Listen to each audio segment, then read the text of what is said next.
Bom, primeiramente, boa tarde a todos. Boa tarde. A todas. Agradeço o convite do programa Pós-Graduação em Educação. E é um prazer conhecer as terras do norte, né? O nosso belíssimo Brasil. Bom, sem delongas, vamos ao que interessa.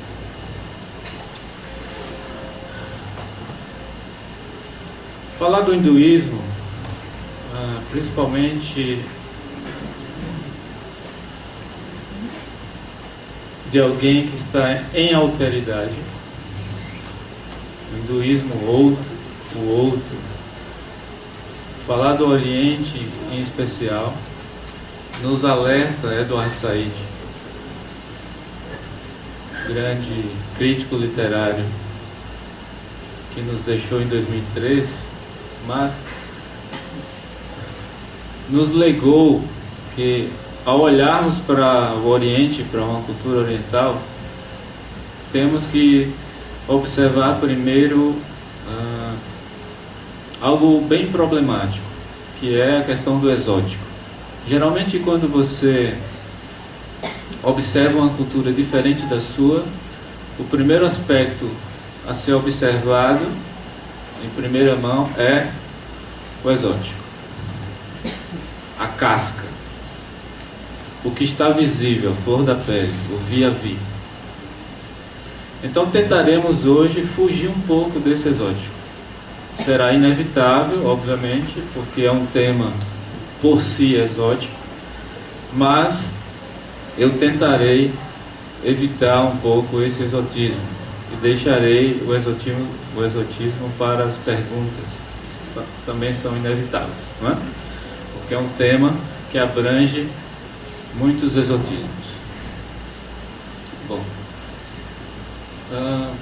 devemos saber de início de que cultura estamos falando, qual é a grandeza dessa cultura, qual é a distinção dessa cultura, de uma religião indiana, de origem indiana, mas que tem conotações bem particulares, não só indianas, mas humanas. E devemos entender que estamos falando da única grande cultura humana, obviamente, que sobreviveu da antiguidade. Cultura egípcia, suméria, os mesoamericanos. Temos alguma coisa da África tradicional, mas das grandes culturas da antiguidade, de um subcontinente, a cultura indiana é a única viva, tal qual ou em verossemelhança à sua antiguidade. Estamos falando desta cultura. Estamos falando de uma cultura que sobreviveu a infinitas invasões de outras culturas. Invasões mongóis, árabes, britânicos, franceses, holandeses, portugueses e invasões brutais, genocidas, inquisitoriais, etc. Uma sociedade que sobreviveu a isso.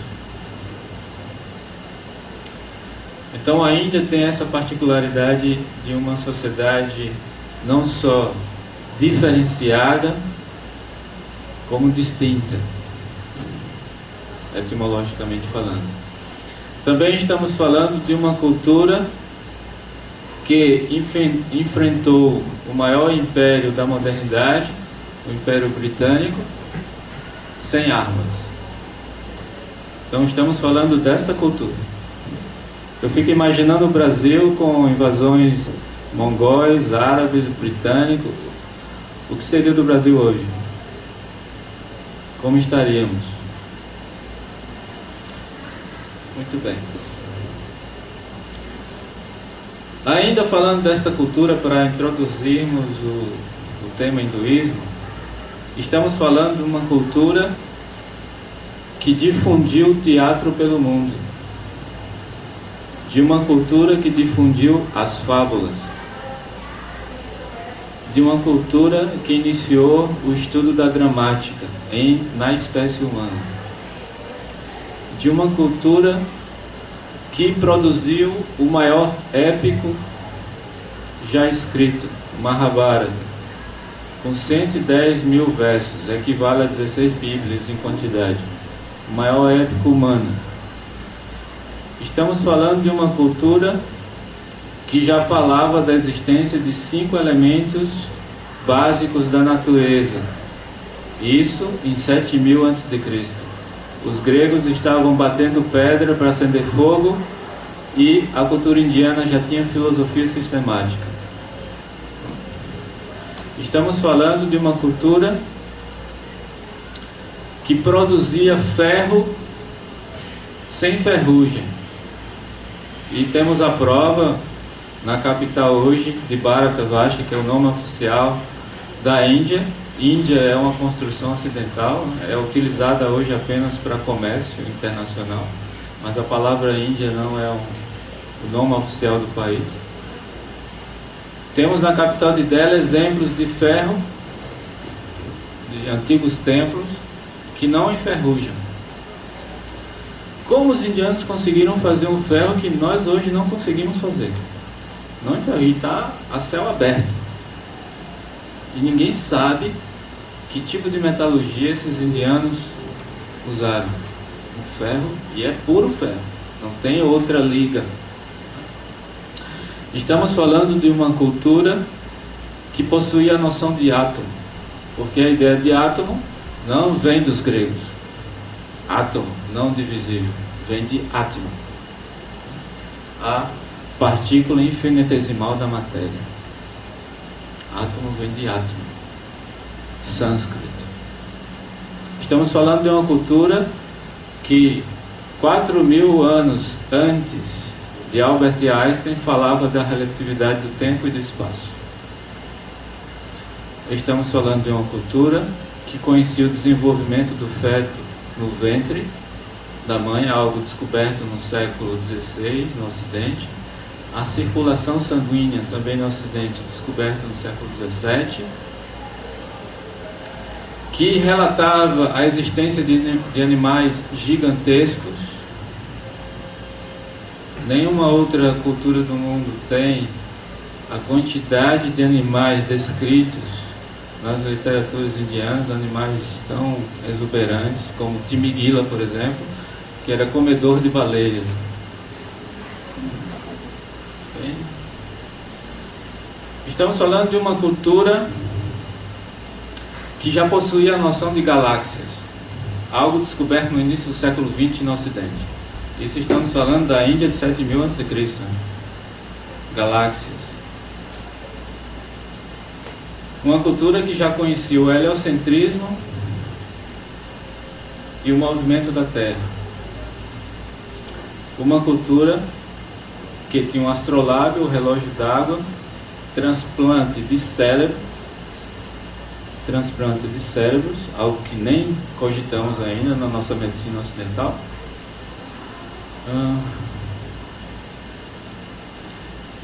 Destilação de perfumes, extração do açúcar, lei da ação e reação, a terceira lei da mecânica de Newton já era beabá na cultura indiana. As notas musicais vão muito além de Dó, Ré, Mi, Fá, Sol, etc. Muito, mas muito além. A expansão e contração do universo, algo bem recente na física quântica. A irradiação da luz como descontínua. Da psique humana como armazenadora de dados, ou seja, o inconsciente. Isso já era bem conhecido na Índia Antiga. Algo que foi no Ocidente difundido por Freud. Da importância da memória, dos perigos do individualismo, do ócio necessário para gênios intelectuais, do papel central indispensável das mulheres na sociedade e nos ritos, um lugar garantido, um lugar social garantido aos homossexuais e às prostitutas, diga-se de passagem, sagradas. Os perigos da tecnocracia, a filosofia e da contemplação que gera apego, ou seja, a propaganda. A existência de seres invisíveis que nos infectam, que hoje chamamos de vírus, bactérias, etc. A necessidade de não se cobrar impostos a trabalhadores, eles já tinham essa ideia. E assim por diante. A cultura do xadrez, das naves voadoras, do bebê de proveta, do ludo, do jogo de cartas. Sem contar das nossas iguarias brasileiras. O nosso carnaval do norte e do nordeste é tipicamente indiano. O coco que comemos, a manga, a cana de açúcar, a jaca, o saputi, o jambo, a vaca, o algodão, a pimenta, o arroz. Tudo isso vem dessa cultura que estamos falando hoje. Dito isto, vamos para o hinduísmo propriamente dito. Então o hinduísmo está nesse contexto de uma cultura que não é apenas diferente, mas diferenciada em vários aspectos. Para iniciar a contextualização do hinduísmo, devemos entender qual é a visão de história do hinduísmo. E primeiro ressaltar que a palavra hinduísmo é uma construção ocidental. Nenhum indiano se vê hindu. Isso não existe na Índia. Nenhum indiano é hindu. Hinduísmo é uma construção grega, porque os gregos eles tinham dificuldade com a pronúncia do S. Em grego se tem uma dificuldade com a pronúncia do S. E os povos indianos, os primeiros povos a serem avistados, habitavam as margens do rio Sindhu, o famoso rio da Índia, que hoje está submerso,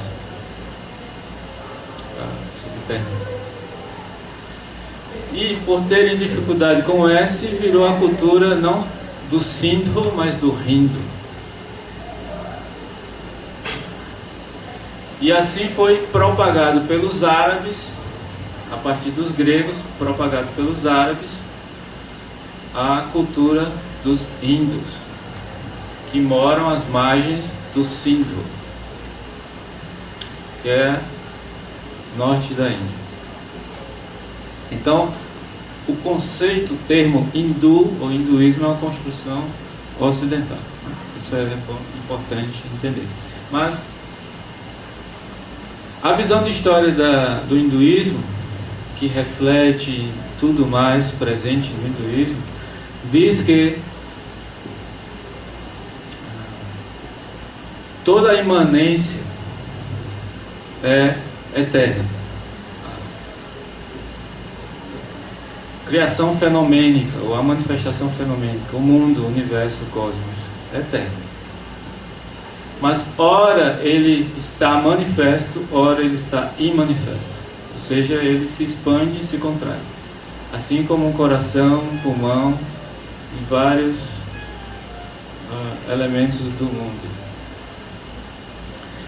Para o planeta Terra, o hinduísmo apresenta que a história do planeta está calcada em 4 eras, ou yugas no sânscrito. Existem vários detalhes sobre essas eras. A era que nós estamos se chama Kali Yuga, que é uma era que começou em 3102 a.C., segundo os cálculos indianos. Isso foi calculado por Isaac Newton também, a era de Kali, astronomicamente.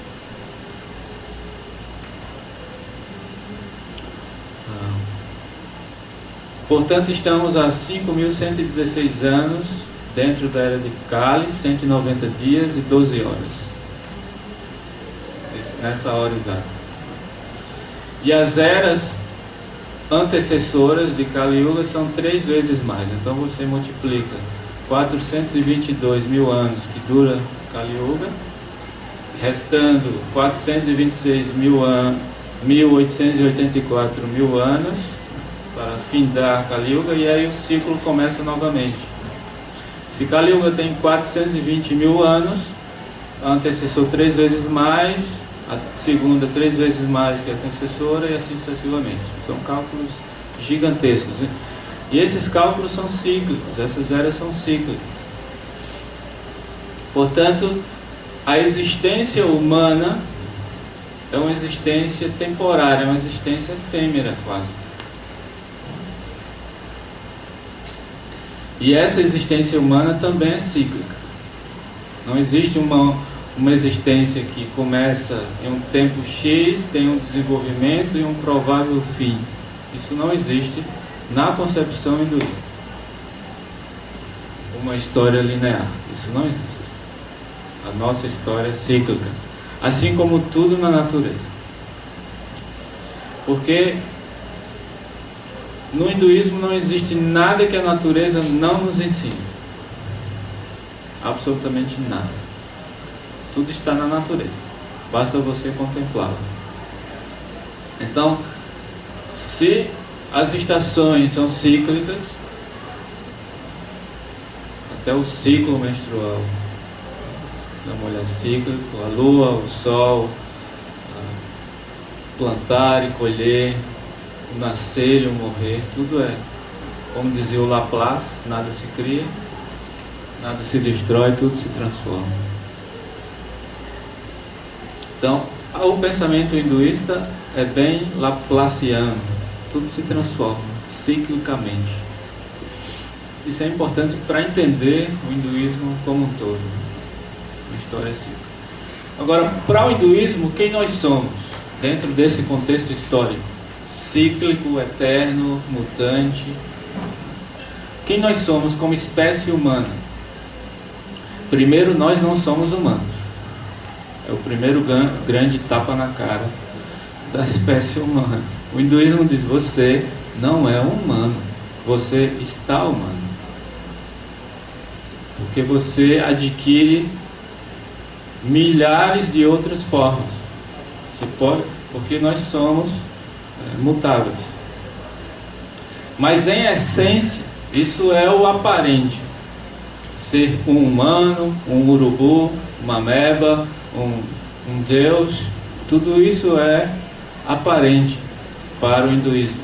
A essência é o Atma, ou a partícula infinitesimal da existência. A ideia de átomo. Nós somos átomos. Nós somos partículas atômicas. E essa partícula atômica, em essência, não muda. O que muda são os corpos, os quais essa partícula atômica abriga. Então, a partícula atômica de um elefante, de um urubu, de uma ameba, de uma barata, de um ser humano é a mesma partícula atômica. O que muda são os corpos.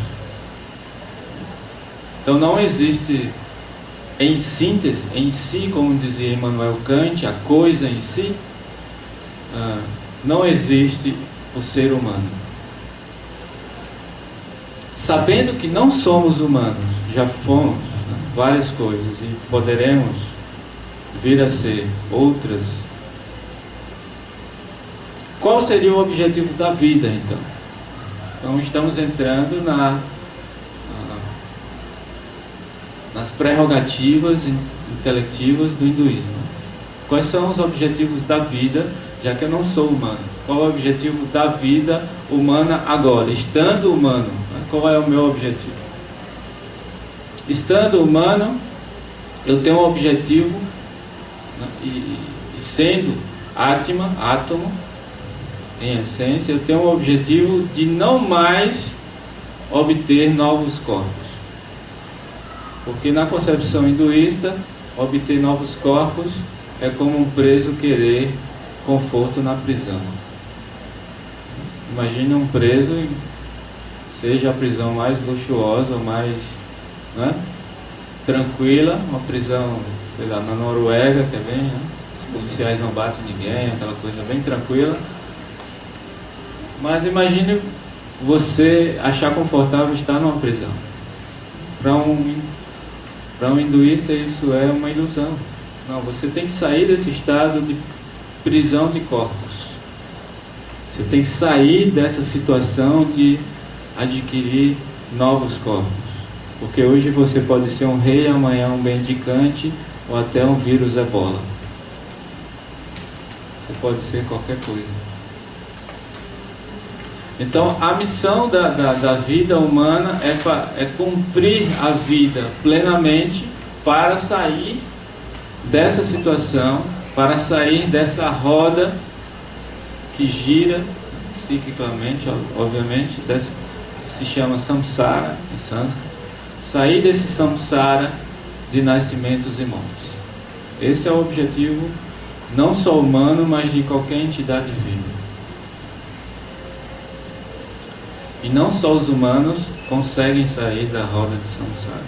Existem vários exemplos de outros seres saindo dessa roda. E o estado, estar na condição humana, não é a condição mais elevada hierarquicamente entre os seres. Existem, na concepção hinduísta, seres inteligentes no universo, mais elevados em todos os sentidos do que os seres humanos. Então essa visão de alienígena é bem abecedária no hinduísmo. Eles não têm nenhum problema com isso. De vida inteligente fora da Terra. Porque se nós olharmos pela lógica, nós, planeta Terra, terráqueos, estamos olhando para a Via Láctea em espiral, estamos na pontinha, o rabinho da Via Láctea. O planeta Terra está lá, quase uma poeira cósmica, insignificante, de uma Via Láctea, que existem infinitas no universo. E nós acharmos que só esse planetinha, poeira cósmica, possui vida inteligente. Seria até ilógico, seria até bizarro pensar isso. Então, para um hinduísta, é muito tranquilo essa questão de que existem seres inteligentes além dos humanos e até mais inteligentes. Tá legal, né? Então, quem somos? Atma, partículas atômicas. Qual o objetivo? Sair dessa roda de samsara, nascimentos e mortes. E como humanos, estando humano, nós temos 4 caminhos possíveis. O hinduísmo apresenta 4 caminhos que te levam como um átomo, como essência atômica, a sair desse ciclo. O primeiro caminho é kama, sânscrito, que significa em essência prazer. Nós temos isso, a nossa cama, né? É a mesma. Muito do português vem do sânscrito. Muito do português vem do sânscrito. Então, isso via portugueses, né? Foram para a Índia e adaptaram muito das linguagens. O Kama diz respeito ao prazer da vida humana, os poucos prazeres que possuímos, o erotismo, adorno, os enfeites humanos e a busca pelo conforto. Então, os humanos são propensos a isso, a buscarem primeiramente prazer, erotismo, adornos, conforto. E tudo isso numa situação de sobrevivência, de espécie. Isso não faz parte apenas de uma futilidade. Isso faz parte da sobrevivência da espécie. Um segundo caminho que se atrela à Kama vem Artha, sânscrito Artha, que diz respeito a objetivos práticos. Falamos dos objetivos de sobrevivência de espécie, Kama, agora os objetivos práticos e sociais, que são o desenvolvimento econômico, ou seja, produzir para sobreviver. Nós dependemos da produção de várias substâncias e utensílios e elementos, etc., para a sobrevivência. O poder para sobreviver diante de intempéries da natureza, da mente e de outras entidades vivas. O ser humano tem que adquirir certos poderes para se defender. E o próprio desenvolvimento econômico atrelado à fama. Então, Artha diz respeito a tudo aquilo que o ser humano produz socialmente para se defender. Outras entidades vivas, da natureza e de si mesmo. No terceiro caminho teríamos Dharma, que é o caminho principal e que acopla os outros dois caminhos. Dharma diz respeito à ética de grupo.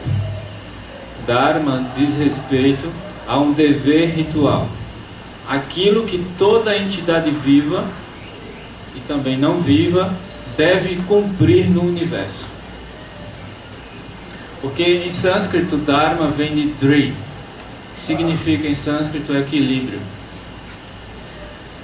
Ou seja, você tem que se equilibrar ao cosmos. Você tem que estar em sintonia, em sinfonia com o cosmos. E para você entrar no estado sinfônico do cosmos, ou seja, se atrelar a essa sinfonia universal, você tem que praticar o Rita, que originou a nossa palavra em português, rito. Rita significa você exercer o seu dever ritual enquanto estando no estado humano. Enquanto humano. E qual é o Rita, o ritual, o dever ritual do ser humano? Exercer Dharma. Dharma seria mais ou menos como, podemos dar vários exemplos. O fogo, por exemplo, ele possui o Dharma dele, que é gerar luz, calor. Um fogo sem luz e calor não é fogo. Então o Dharma do fogo é gerar luz e calor. Não sei se dá para entender. Então qual é o Dharma do ser humano, de um átomo que está na condição humana? E aí a literatura hinduísta apresenta 4 outros caminhos para você exercer esse Dharma. Porque quando você exerce perfeitamente Kama, Artha e Dharma, você atinge um 4º caminho chamado Moksha, que significa libertação. Quebrar as correntes de nascimentos e mortes. Você se liberta dessa condição de ir para cima, para baixo, nascer humano novamente, qualquer condição. Então, a partir do momento que você exerce o seu Dharma perfeitamente, seja ele qual for, você se liberta. Essa é a ideia hinduísta. E quais são esses 4 caminhos? E aí entramos no aspecto sociológico do hinduísmo, aspecto social. O primeiro caminho dhármico seria para aquelas pessoas na condição humana. Nunca esqueça, nós não somos humanos. Na condição humana que exerce o poder da voz e do pensamento, que no hinduísmo são os brahmanas, aqueles que usam vati, a voz, sânscrito, português, vati, voz, falar, aquele que orienta, aquele que sabe lidar com as palavras, que pensa. Então seria a cabeça da sociedade. Então, se um Brahmana exerce o seu Dharma de orientar a sociedade, ele sai do ciclo de nascimentos. E aí tem inúmeros detalhes sobre o Dharma desse Brahmana. Uma segunda categoria de átomos em forma humana seria os Kshatriyas, ou aqueles que protegem e administram a sociedade. Os braços sociais. Cabeça, agora os braços, aqueles que protegem. Exercendo a proteção e administração de acordo com o Dharma específico dos administradores e guerreiros, novamente ele sai do samsara. Uma terceira situação de átomos em forma humana seria para aquelas pessoas que produzem, nutrem o social. Agricultores, fazendeiros, comerciantes lidam com a produção para a sobrevivência humana. Não só alimentos, mas habitats, utensílios em geral, vestuário, etc. Produzem coisas, exercendo novamente o seu Dharma. E por fim, tem o átomo em forma humana de todos aqueles, que é a grande maioria em toda a sociedade, dos trabalhadores, ou seja, das pessoas que movimentam a sociedade, que dinamizam a sociedade, que criam tudo que a sociedade precisa. E assim mesmo, se ele executa perfeitamente o seu Dharma, o seu dever ritual, nessa visão holística ou cósmica, ele sai do samsara.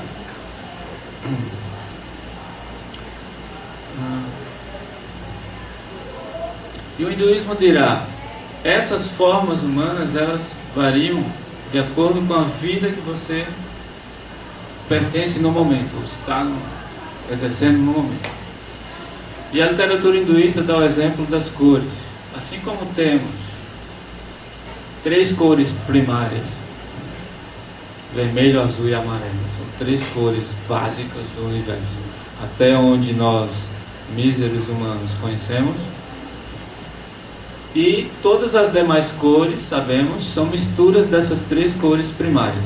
Então, se tende mais para o vermelho, você terá roxo, etc., e cores semelhantes. O amarelo, o laranja e assim sucessivamente. O azul, o roxo. Não é? Então, uma cor predomina. Se não for primária, uma cor predominará. Então, assim mesmo, essas divisões sociais, cada ser humano possui um pouquinho de trabalhador, de guerreiro, de comerciante, de pensador. Mas uma cor, uma situação predomina. É mais evidente, te motiva, apresenta tuas aptidões, as tuas habilidades pessoais. Então esse é o aspecto. Existem muitos detalhes em tudo que eu estou falando, mas em termos gerais é isso.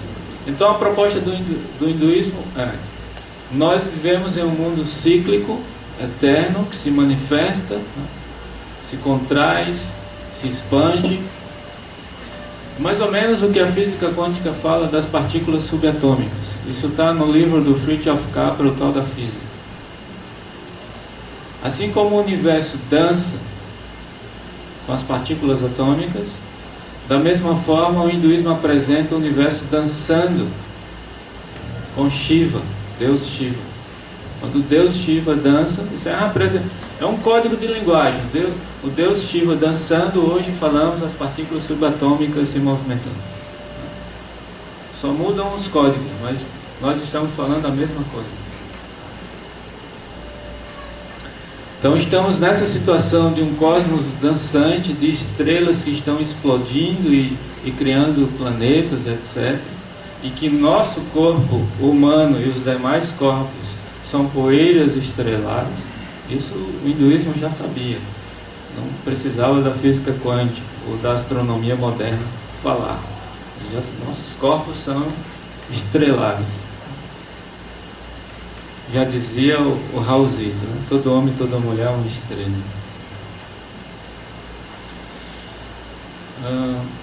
Nesse contexto nós somos em essência um átomo que está em sintonia com esse cosmos e temos o objetivo de sair dessa casca, dessa prisão cósmica. E para tanto devemos seguir o Dharma. Em resumo. Agora o hinduísmo histórico, isso tudo é teoria. O hinduísmo prático, histórico, fatídico. Na indologia moderna, hoje, existem relatos de 7.000 a.C. E aí estou pensando no David Frawley, no Subshakaki, vários indólogos que olham para o hinduísmo mais antigo. Imagine, 7.000 a.C., o que estava acontecendo na Europa, na América. A literatura mais antiga do hinduísmo, o Rig Veda, hoje na indologia tem essa datação. As pirâmides nem existiam do Egito. Esse hinduísmo de 7.000 a.C. até o hinduísmo mais ou menos 300 a.C., 7.000 de história, é o hinduísmo que não conhecemos mais. É um hinduísmo que quase desapareceu. Quase. Você encontra resquícios desse hinduísmo. Por quê? Porque em 300 a.C. Aconteceu um fenômeno, assim como aconteceu em Roma, de um imperador se converter a uma religião outra. O imperador Ashoka se converte ao budismo. E a história da Índia muda a partir de então.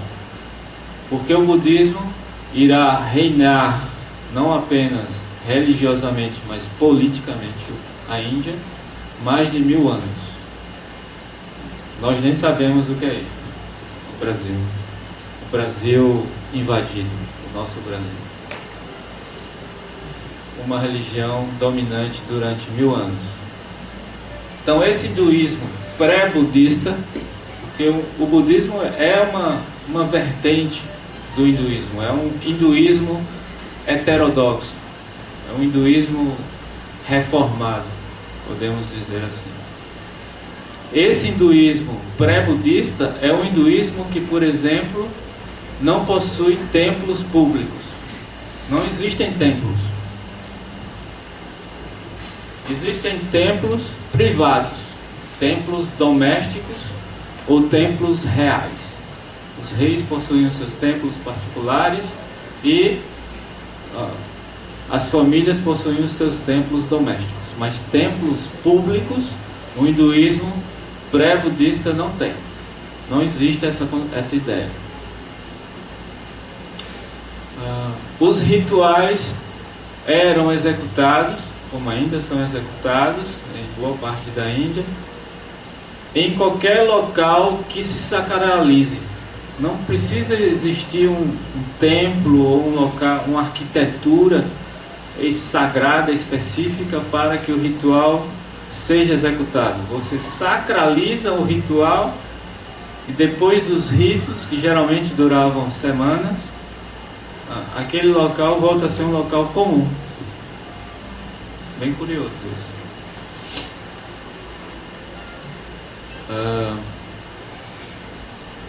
Outra característica desse hinduísmo pré-budista, desses primeiros 7.000 anos, a educação nesse hinduísmo, era uma educação geralmente exercida por casais. Uma educação matripatrilinear. Não existia uma educação estritamente masculina ou feminina, mais de casais. As crianças eram enviadas 5, 7 anos para casas de educadores. Crianças das 3 primeiras camadas sociais. Os trabalhadores, a grande maioria, eles eram educados ou pelas famílias, pelos pais, uma profissão hereditária, ou por agremiações. Isso está descrito no épico Ramayana. A sociedade criava agremiações, ou o que hoje chamamos de escolas públicas, e essas escolas, esses centros de educação para trabalhadores, eram exercidos estritamente por mulheres educadoras. Isso estamos falando de uma sociedade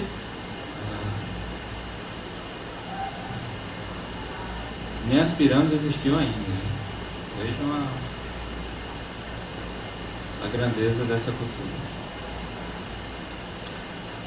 A mulher nessa cultura é central.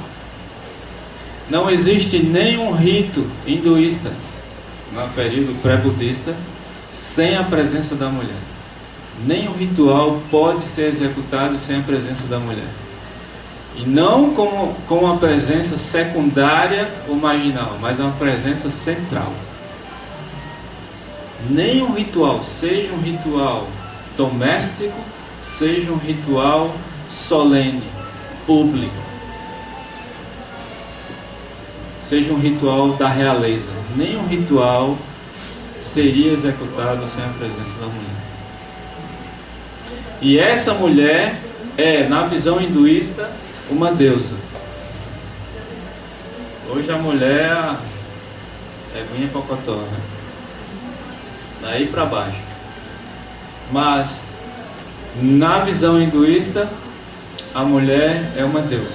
É uma representação da deusa da fortuna, Lakshmi. E assim ela deve ser vista e tratada e protegida como uma deusa. Se diz no Rig Veda que nenhum reino será próspero e duradouro sem grandes mulheres. Isso está no Rig Veda. Não existe um reino próspero e duradouro sem grandes mulheres. Existe uma passagem no Mahabharata de um rei famoso na Índia, que hoje é considerado um deus, Krishna. E ele, em várias batalhas, retornando de várias batalhas, ele sempre era recepcionado festivamente, um rei vitorioso. E é descrito no Mahabharata que existiam pelotões de recepção de acordo com a hierarquia social. Quem vocês imaginam que era o pelotão de frente, assim, o primeiro a dizer, né, salve o grande rei vitorioso, e abraçá-lo, e assim, o primeiro contato com o rei vitorioso, diz no Mahabharata. Eu acho que vocês nem imaginam. Familiares, tá frio.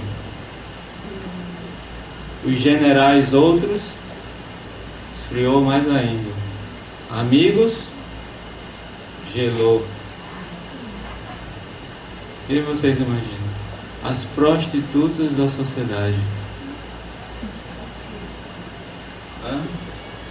É uma sociedade que os nossos valores modernos, ocidentais, a lógica não compreende. Mas como assim? As prostitutas. Toda a arte da sociedade era produzida por homossexuais. Esse era o lugar. Se você queria adentrar no mundo da arte, você teria que procurá-los. Se você quer um mestre na arte, você tem que ter um mestre homossexual. Veja o nível da cultura que estamos falando. Até hoje, as hijras, que são os travestis hinduístas, dificilmente você encontra um casamento, um batizado, uma festa solene e sagrada sem a presença dessas pessoas, para abençoar a festa. Não é para fazer uma média, para abençoar a festa.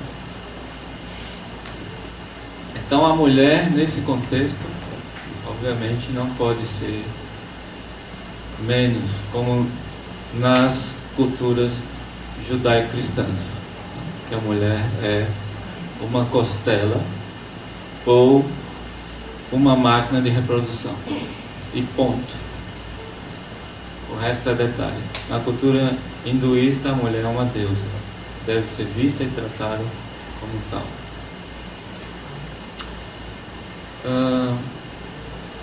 Muito bem. Para finalizar, eu sei que sempre perguntam, e aí eu já coloco em pauta, porque é a visão dos animais e principalmente da vaca sagrada. Isso é uma pergunta sempre corrente e vamos tentar decifrar o enigma rapidamente. Se não entenderem hoje, humildemente posso dizer que nunca mais entenderão. Isso não vai ser a novela da Globo que vai explicar, nem o Jornal Nacional e nem a mídia, de jeito nenhum. Vamos lá. Primeiro devemos entender que a palavra God, do inglês, vem de go, do sânscrito, vaca. Em inglês, no anglo-saxônico antigo, e até hoje no inglês americano, existe uma expressão bem curiosa quando você está diante de algo espantoso, ou quando você se surpreende com algo. Né? A gente aqui fala, uau! Né? Uau! O que os americanos falam? Holy cow! Vaca sagrada. Curioso isso, né? Uau! Holy cow! Isso tem origens remotas da Índia. Os germânicos tiveram contato por muitos anos, e a cultura anglo-saxônica, mas enfim, isso é uma outra história.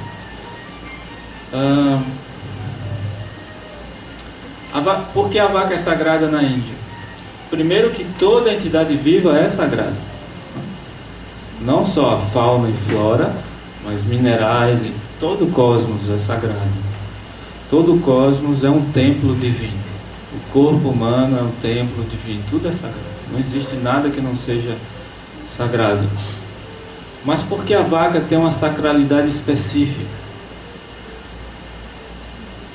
E eu vou apresentar vários ângulos para a gente tentar entender a grandeza desse animal. Economicamente. E aí eu vou por Marvin Harris, antropólogo famoso, na sua obra Vacas, Porcos e Bruxas. O Marvin Harris, ele diz o seguinte, tentando entender por que o indiano, não é, ovaciona tanto esse animal. Os assoalhos e paredes são produzidos desde tempos imemoriais na Índia com esterco. O esterco também é antisséptico.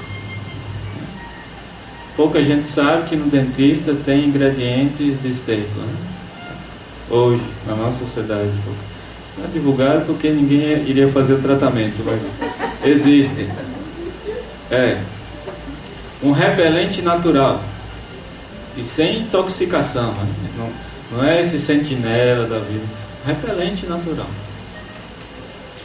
um fertilizante e um combustível. Até hoje, em cidades rurais, em comunidades rurais da Índia, você encontra senhoras batendo esterco para fazer a casa, batendo esterco para fazer o fogo. Esterco de vaca. O boi ara a terra. E a vaca tem tudo isso é só no aspecto econômico. E a vaca tem uma particularidade de descobrir locais com grande concentração de energia, água. Eu não sei aqui no Pará, mas no Nordeste, qualquer agricultor, assim, bem básico mesmo, sabe que as vacas descobrem onde tem água e onde tem concentração de energia. Onde a vaca se deita, pode saber que ali tem água boa. E os indianos sabiam disso. Como ela tem essa habilidade é uma outra história. Mas assim como as formigas sabem que, né, vai chover, como elas sabem, está em outro âmbito. Mas as vacas têm essa propriedade. Então o aspecto econômico seria esse. Se utiliza o esterco para assoalhos, paredes, antisséptico, repelente, fertilizante, combustível. O touro ara a terra e ainda as vacas descobrem água e forças da natureza. Só o aspecto econômico. Meio ambiente. Os indianos já sabiam desde tempos imemoriais que se você não protege os bovinos, você terá destruição da floresta. Você terá destruição do meio ambiente.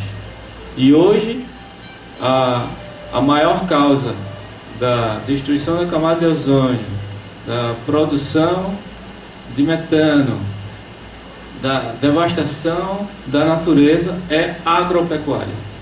Não existe uma causa maior.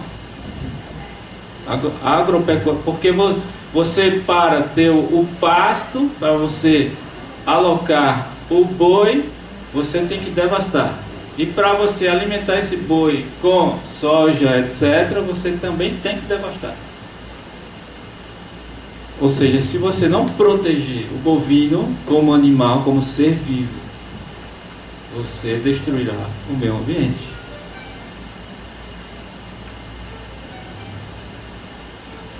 Em termos biológicos e medicinais,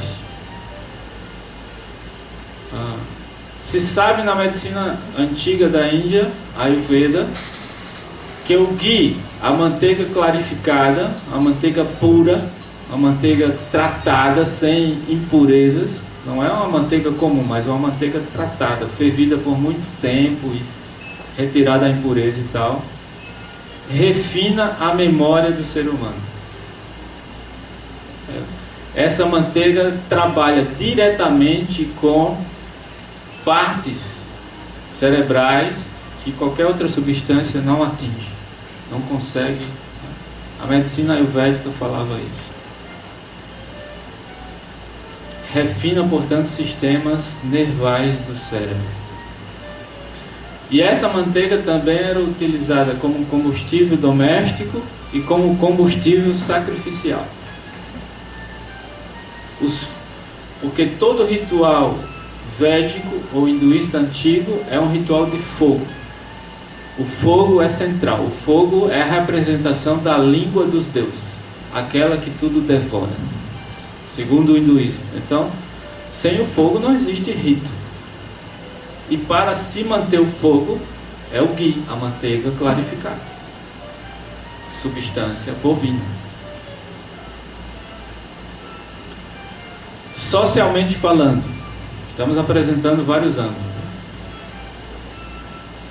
Na cultura hinduísta, nós não possuímos apenas uma mãe, a mãe biológica, materna. Se possui 7 mães. É uma cultura rica de mães. Então existe a mãe biológica, genética, a mestra, a educadora, que eu falei, o casal, a mestra, as brahmanes, as mulheres intelectuais, da sociedade devem ser tratadas todas como mães. A rainha, houve uma cultura monárquica. A ama de leite, na falta do leite materno, da mãe biológica, tem uma ama de leite, ela se torna mãe e deve ser tratada como tal. E juridicamente ela é a mãe. No Manu Samhita, Código de Leis da Índia Antiga. O planeta Terra deve ser vista como mãe, e nós como seres em seu ventre. E por fim, a sétima mãe, a vaca. Porque na ausência do leite materno, biológico, do leite materno, ama de leite, o que o ser humano toma para a sua sobrevivência? O leite da mãe vaca. Então, um questionamento que o Marvin Harris joga para nós ocidentais modernos, eurocêntricos.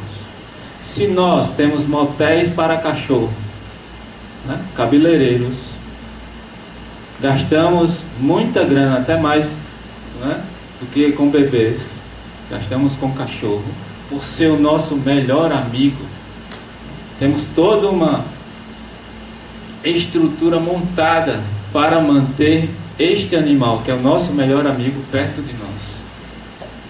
Imagina essa situação para a mãe, não para o melhor amigo, mas para a mãe. Esse é o imaginário de um hinduísta. Como assim eu matar a própria mãe? É como você conceber matar o melhor amigo para comer. Uma questão antropológica. Socialmente, as 4 camadas sociais que eu apresentei, os trabalhadores, comerciantes, guerreiros administradores e pensadores, eles têm, dentre outras coisas, tem como dharma, como dever social, proteger esse animal. Esse animal tem que ser protegido por todos os seres humanos. Isso está nos ditames hinduístas. Religiosamente falando, em termos pragmáticos, não existe nenhuma limpeza de templos domésticos ou reais. Não existe templo público nessa. De templos, limpeza de templos que não seja estritamente com esterco. Na concepção hinduísta, o esterco é a substância mais, como posso dizer, detergente, antisséptica, a substância mais poderosa em termos de limpeza, não só grosseira, mas sutil. Tanto que os hindus, sempre que querem descontaminar o ambiente, purificar o ambiente, eles usam esterco ou urina de vaca. Religiosamente também, no sacrifício de fogo, as oferendas, os elementos a serem ofertados no fogo, que se joga ofertas no fogo, para o fogo, que é a representação dos deuses. Existem 5 substâncias de origem bovina: o iogurte, o leite, a manteiga, são ofertadas no fogo. São as melhores oferendas para os deuses. Em termos míticos, eu vou para o Gilbert Durand, com a antropologia da estrutura do imaginário. O Gilbert Durand diz: o leite para os hinduístas é uma religião líquida. É uma expressão poética, mas define bem o que é a vaca para o hinduísta. O leite é uma religião líquida. Ela é a telos mater, o alimento primordial, o primeiro alimento do ser humano. O leite materno, bovino, é a primeira substância bucal. Karmicamente, ou seja, na lei de ação e reação, da terceira lei da mecânica clássica de Newton, lei da ação e reação, toda a ação exerce uma reação contrária e com a mesma força, que os hinduístas chamam de karma. Só um código de linguagem diferente, mas é a mesma coisa. O ato de matar um bovino possui a sua reação necessária, como todo e qualquer ato. E qual é a reação de se matar os bovinos? Para o hinduísta, guerra. Guerra humana. Genocídio humano. Então, é proporcional ao número de matança de vacas à matança de seres humanos em guerra. O próprio planeta se encarrega de criar essa reação necessária. Em termos reencarnacionistas, que é uma cultura reencarnacionista, como eu já falei, cada setor da sociedade renasce, tem um portal, isso é um pouco exótico, mas ele antecede a um animal específico, ou uma vida específica. Então, se você nasce um trabalhador comum, provavelmente você foi um primata na vida anterior. Primata, macaco. Se você nasce um comerciante ou um guerreiro, provavelmente, ou quase certo, que você vem dos felinos. E se você nasce um pensador, você vem de onde? Da vaca, dos bovinos. Porque é via leite que a reencarnação dos pensadores acontece.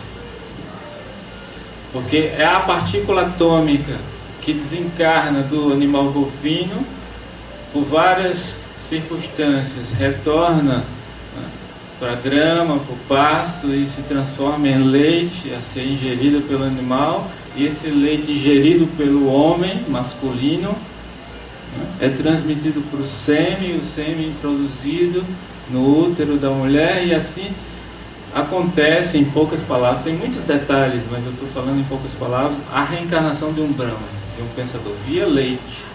Então, ao se matar um bovino, uma vaca, você está matando os gênios e pensadores futuros da sociedade.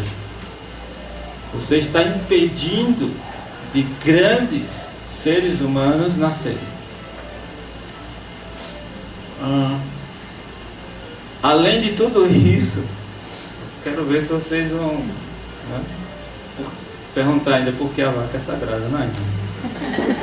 Além de tudo isso, tem os aspectos divinos. Por exemplo, a terra, ela é representada simbolicamente como Bhumi, que é uma vaca. A terra é uma vaca, simbolicamente. Existe uma vaca na literatura hinduísta chamada Surabhi, que é uma vaca dos planetas superiores ao planeta Terra. Que existem planetas inferiores e planetas mais elevados, em todos os sentidos. E nesses planetas superiores existem vacas Surabhis, que são vacas dos desejos. Tudo que você pede, elas realizam. O deus Shiva, um dos principais deuses desse panteão hinduísta, viaja pelo universo no touro Nandi. Num touro. Krishna e suas consortes, suas amigas, amantes, são vaqueirinhos, cuidam de vacas, na literatura hinduísta. Os deuses cuidam de vacas, são vaqueiros. A alma, ou Atma, em sânscrito, possui em sua personalidade uma joia específica chamada Kaustuba, que tem uma gravura de um bezerro. Então, por vários aspectos, por vários ângulos, impossível para essa cultura a vaca não ser sagrada. Não é só o cachorro amigo que eu não mato, nem penso em comê-lo, porque ele é meu amigo. Eu dei um leque de opções. Eu sei que sempre perguntam. sobre a vaca sagrada. Então, devido ao tempo, está estendido já, é um tema instigante. Com as perguntas a gente pode esclarecer mais alguma coisa. Agradeço a atenção de vocês.